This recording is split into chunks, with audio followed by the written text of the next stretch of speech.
The no BS approach to overcoming retroactive jealousy. Welcome back to another video. My name is Matt, and I help people overcome retroactive jealousy. In this video, I want to share with you my personal no BS advice to overcoming retroactive jealousy.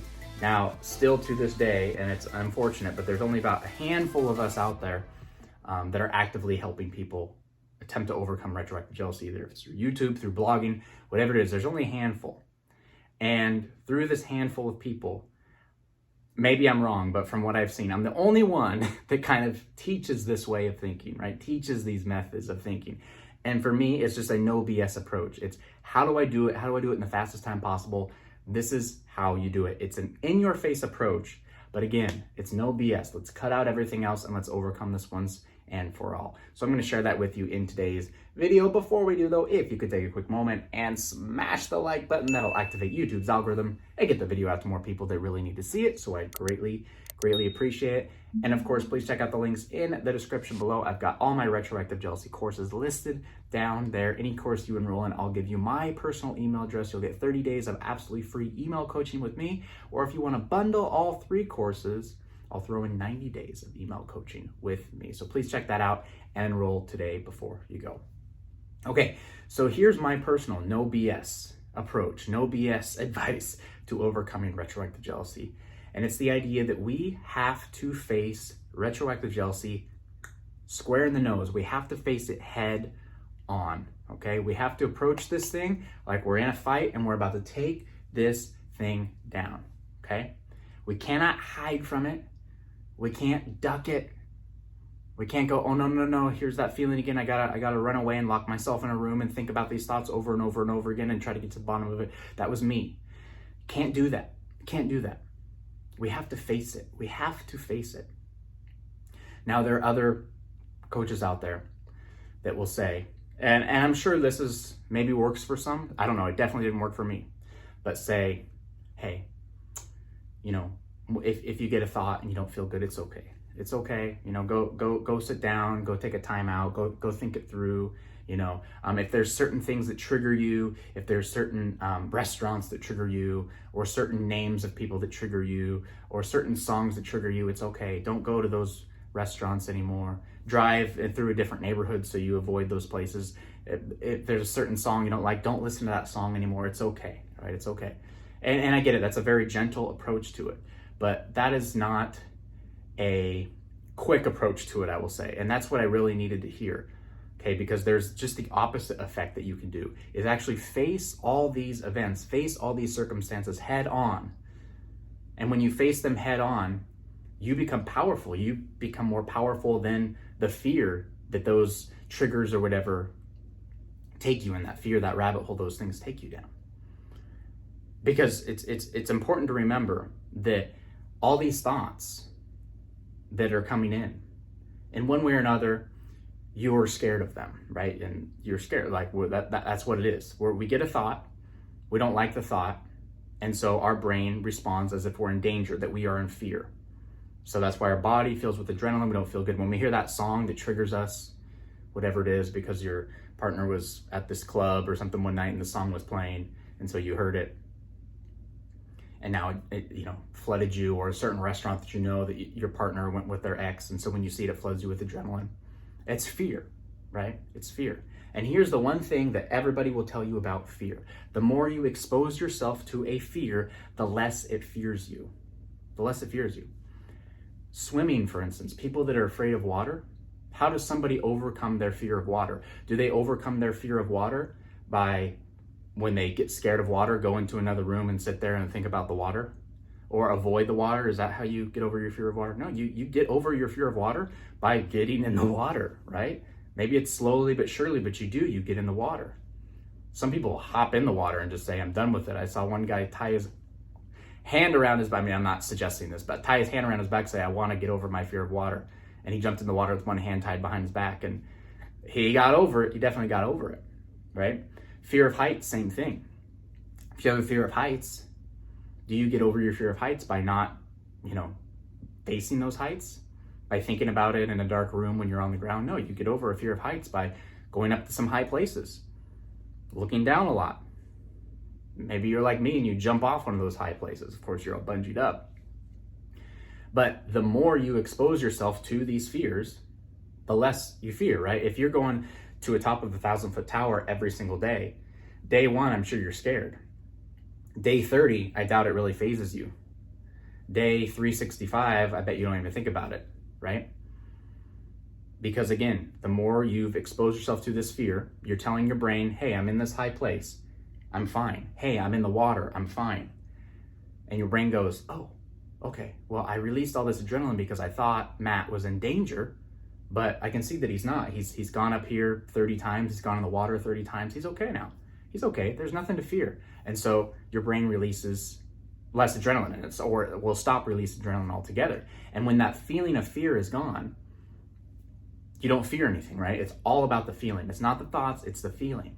And so the same thing with these thoughts, with these triggers when it comes to retroactive jealousy. We have to treat them as if they are a fear, as if it's heights, as if it's water, whatever it is. But if there's a certain, restaurant, that triggers you, a certain name that triggers you, or a certain song that triggers you, I would suggest not changing your life. Again, this is no BS advice. Don't change your life. Don't avoid those situations. Listen to the song. Drive past the restaurant and look at it and read the logo. Okay? Feel that emotion. Feel the fear. Feel that feeling come up and know when you are feeling it, you're healing it. Okay? When you feel it and you don't do a compulsive behavior and you don't say, this is wrong, I shouldn't be feeling this way. When you feel it and say, this is fear, but the more I expose myself to this, the faster I'm going to heal. Again, you are hitting this thing head on. You're fighting this thing head on. You're giving RJ a big old slap in the face. You're saying, come on in, I'll feel you, but I'm not afraid of you. I'm not afraid of you. Now in that moment, if you trigger yourself or get triggered, your thoughts might try to take you, no. Shift back to the feeling. Ignore the thoughts, okay? Thoughts are nothing more than basically like excuses as to why you're feeling a certain way. Your brain trying to come up with reasons why you're feeling a certain way. We don't have to listen to thoughts. We're gonna put our attention 100% on the emotion. Feel the emotion. Once the emotion's gone, retroactive jealousy is gone. So we're going back to the emotion. Feeling the emotion. It's just a feeling. It can't harm me. It's just a feeling. Some people have go as far as to relish in the feeling. I love the feeling. I love feeling like this. Yes. It means I'm doing good. It means I'm overcoming retroactive jealousy when I feel this. I feel so good. And go in reverse psychology on the whole thing. It's really powerful. But I think that's so key in not running from your life, and not running from these triggers, and not running from these situations. Because the more you expose yourself, the less you will fear it. And when you no longer fear the emotion that comes up, you become free. You become free. You can think of a thought, just like I am right now. The thoughts that used to put me to the brink of suicide, I can think about it right now, thought about my partner's past, and I don't feel anything because there's no fear. There's no fear anymore. There's no adrenaline response. It's nothing. It's just, it's a nothing thought, right? It comes and goes. It's nothing. And now it's like I'm back talking to you and the thought doesn't even exist anymore. I completely forgot what it even was. Just as it is with other thoughts we have no fear over or no attachment to. One of the activities that I've talked about a little bit in some of my courses and on this channel is to write down triggers. To write down your triggers. Is there a certain name that triggers you? Is there a certain situation that triggers you? Is there a certain color that triggers you? Write those down on little sticky notes and put them in different places in your house. Put them in different places. Maybe it's on the mirror. The bathroom mirror. So when you first wake up in the morning, you see that word and it triggers you and you feel it. Okay. Again, it doesn't feel good. I get it. But again, this is the no BS approach. You're facing this thing head on. You feel it. Take a breath and say, I'm all good. It's just a feeling. This is it. I'm healing myself. This is how you heal. I'm exposing myself to this fear. It's all good. Maybe you have one on your fridge. And so a little bit later, you kind of forget and you go and you see that in your fridge and boom, you trigger yourself again. You'll start noticing, firstly, even if your days kind of suck at first as you're kind of triggering yourself, you are going to discover that you're still alive at the end of the day, which is, when your brain floods you with adrenaline, it's basically saying you're going to die. And so when you're not dead by the end of the day, when these thoughts and feelings haven't killed you like your brain is saying that they're going to, your brain goes, oh, Matt's still alive. Oh, he's still alive. Oh, she's still alive. Okay, maybe I don't need to send so much adrenaline to the system. Okay. And the next day you do it again, you'll get flooded, but the brain will realize, oh, he's okay, she's okay. Oh. Day after day after day. And your brain finally goes, there is no fear. I thought there was danger. I thought he was going to die. He hasn't. I'm going to use this adrenaline. I'm going to save it for later. I'm going to save it for when it really needs it. Like when you're standing on, an edge of a cliff, or you're stuck with a hungry lion in a room. Then I'll save the adrenaline for that. But these thoughts, no, this is just silly. I'm not going to waste all this adrenaline and through the body with that. Your brain will come in alignment with it the more you expose yourself to these fears, to these triggers. That's the no BS approach. That's the approach I personally used.